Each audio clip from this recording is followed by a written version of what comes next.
Hi guys, welcome back to my channel. Today we're going to be working on an easy dinner idea for a weekday night, and that's beef fajita nachos. If you're interested in seeing how I do this, come cook with me and I'll show you how.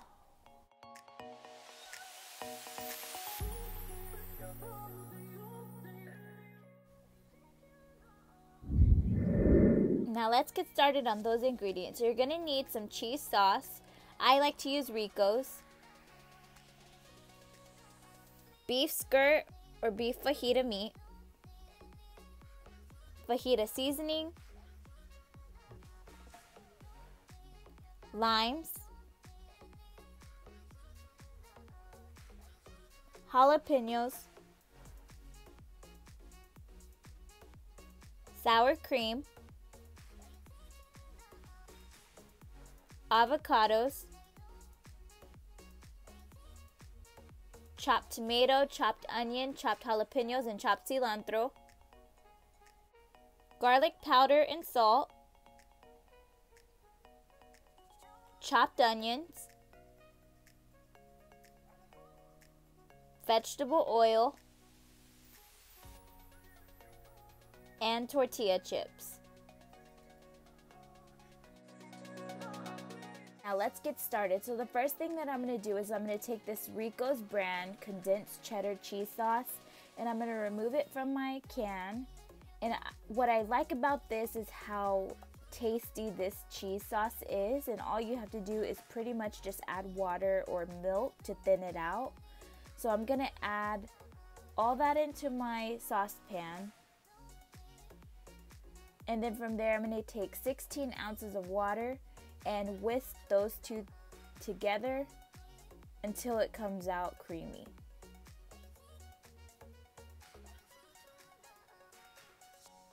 Now once that's blended well, you're going to place it onto a medium-low heat and allow that to get warm.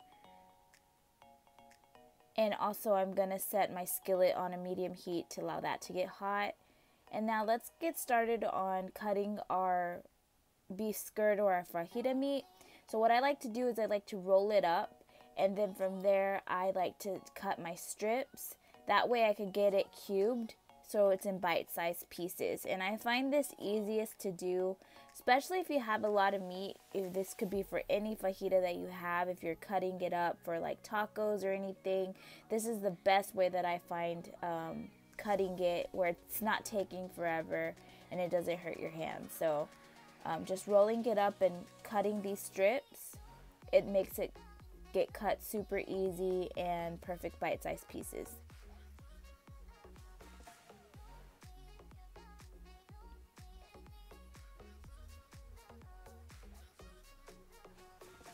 And as you can tell, those strips are the perfect size, and then just cutting it into the little bits is going to be the perfect size to top our nachos.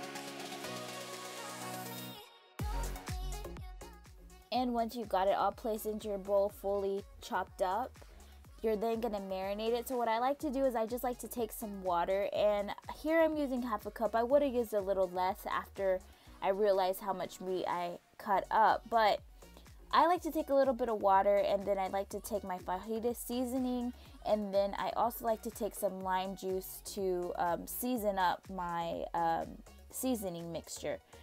From there, I just mix all three of those together, and I like to make like a paste, and I'll mix those up, and then I'll just pour that paste into my meat and let it marinate. Usually if I'm doing tacos, I do this a few hours before, but since this is just a quick and easy little dinner, it's just going to be a few minutes.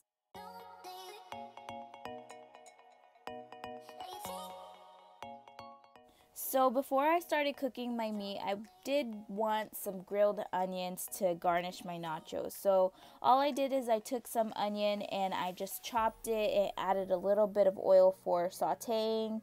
And I don't want them to burn, so I'm just going to toss them on the griddle. If you do not like onions, you could totally bypass this step. This is not necessary. Also, from time to time, you're just going to want to go ahead and check on your cheese sauce, give it a good stir, make sure that it's on the right temperature, like a medium-low heat, that way it doesn't burn. Because it's not a crock pot, you want to keep an eye on it. And back to my onions, whenever you notice that your onions are starting to get browned, you don't want them to burn, so that's why you want to keep tossing them. But if you do not like onions, you could totally just skip this step. But this is what I'm looking for, where they're starting to brown. So I'm going to make sure every side gets a little bit brown and toasty. And from here, I'm just going to remove my onions off of my skillet and place it into a bowl.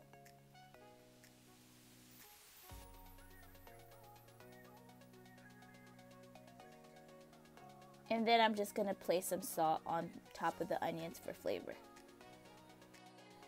So the next thing that I'm going to do is I'm just going to grab my meat, place it on top of my griddle. As you notice, I did not add any extra oil to my griddle. I just left what was ever on there from the grilled onions.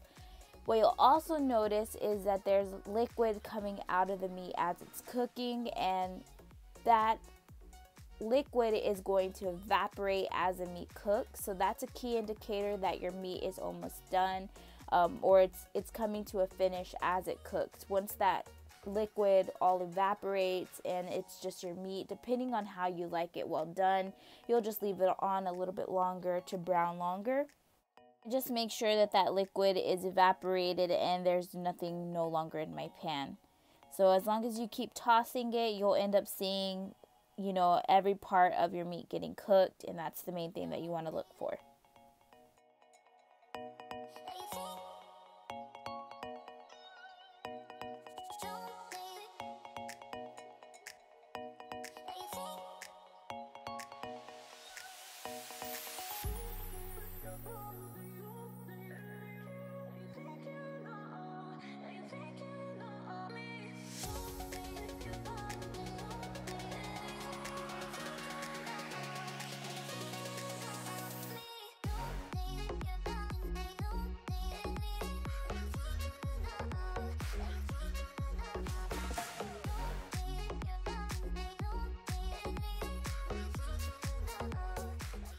And this is what we're coming to towards the end of my meat cooking. As you can tell, my liquid is pretty much almost all evaporated, and from here I'm just going to remove my meat and put it into my bowl.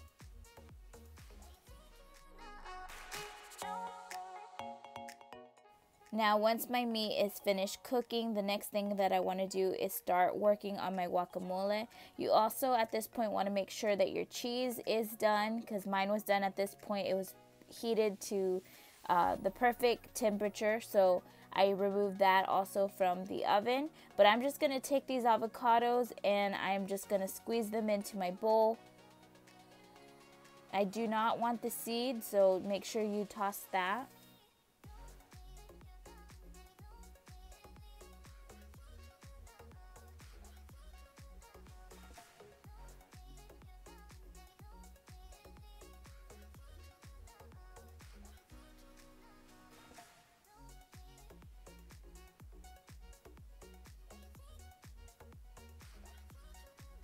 On this last one, it had a little bit of brown spots, so I did remove the brown parts because I don't like really adding that into my guacamole.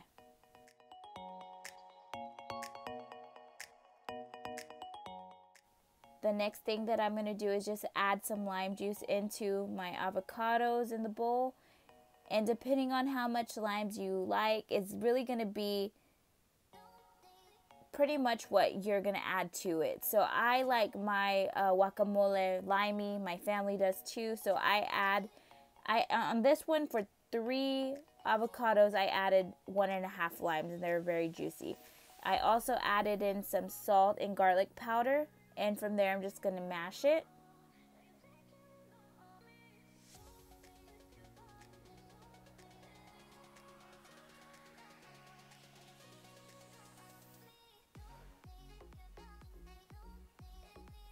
And once it's all fully mashed, you get all of the big chunks out.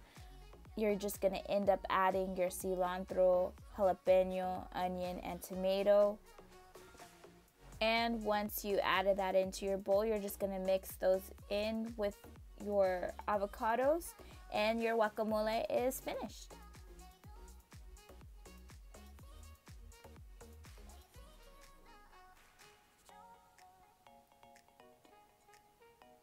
Now for my Pico De Gallo, pretty much that's what this is. It's not seasoned, so all I'm going to do is add in some lime juice and also some garlic powder and salt to taste, and mix those ingredients together, and that is going to be seasoned as a Pico De Gallo. And to plate it, the first thing you're going to do is just add your chips.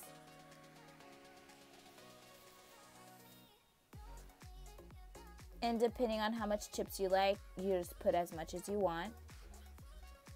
Now I like to do this in layers, so the first thing I'm going to do is I'm just going to add my fajita meat on top of my chips.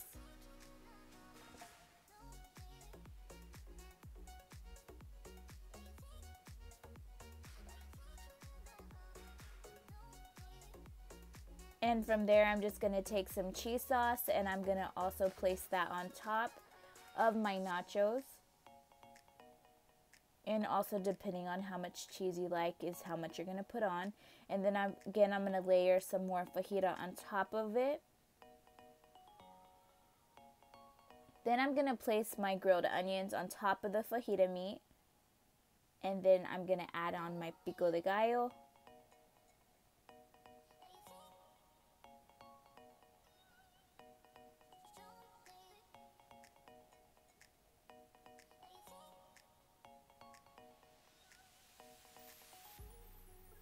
I'm going to top that off with some jalapenos.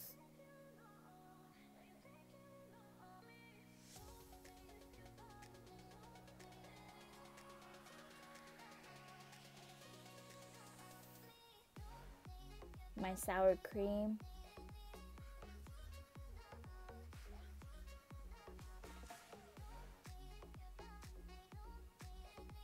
And last but not least, my guacamole. And there you have it, you guys. These are our beef fajita nachos, and these make the perfect go-to dinner idea on a weekday. I can't stress enough how easy this meal is and how delicious it is, and it just fills you up with just the first plate. I hope you like it just as much as me and my family like it. If you like this video, go ahead and give it a big thumbs up. If you're not already a part of my cooking family, go ahead and hit that subscribe button. But until then, I'll cook with you later. Bye, guys.